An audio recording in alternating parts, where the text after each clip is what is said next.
இது நேற்று காலையில் எடுத்த வீடியோ. எந்திரிக்க கொஞ்சம் லேட் ஆயிடுச்சு. கோழி குஞ்சியெல்லாம் வீட்டுக்குள்ளே வந்து இற கேட்க ஆரம்பிச்சிட்டாங்க. எந்திரிச்சதுமே அவங்களுக்கு இறையெல்லாம் அள்ளி போட்டுட்டு அத்தை வந்து சாணி தெளிச்சிட்டு இருந்தாங்க. நான் வந்து அடுப்பெலாம் க்ளீன் பண்ணிவிட்டு எல்லாருக்குமே டீ போட்டு கொடுத்துட்டு நானும் அப்படியே குடிச்சிட்டு வாசல்லாம் பெருக்கி கோலம் போட்டு விட்டாச்சு. காலை டிஃபன் என்னென்னா இட்லி ஊற்றிட்டு சாம்பார் வச்சுக்கலாம் அப்படின்னு தம்பி தான் இட்லி வேணும்னு கேட்டிருந்தான். அதனால் அவனுக்காக செஞ்சிடலாமேன்னு எல்லாம் ரெடி பண்ணிட்டு இருந்தேன். அம்மா வந்துட்டு எப்படி இறந்தாங்கன்னு கேட்டிருந்தீங்க. அம்மா வந்து ஒரு 10 வருஷத்துக்கு முன்னாடி பைக்லேருந்து கீழே விழுந்துட்டாங்க.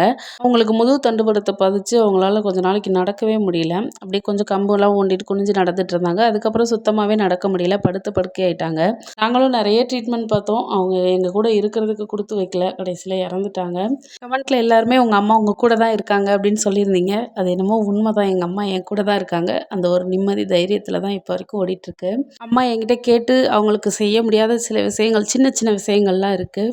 அதெல்லாம் பண்ண முடியலையேன்ற பெரிய கஷ்டமும் எனக்கு அப்படியே ஒரு மாதிரி உறுத்தலாகவே இருக்குது. சரி, எதையாவது பேசி உங்கள் மனசை கஷ்டப்படுத்தியிருந்தா அதுக்காக சாரி. சாம்பார் தாளித்து விட்டுட்டு எல்லாருமே உட்காந்து ஒன்றா சாப்பிட்டாச்சு. மீண்டும் சந்திப்போம். டாடா.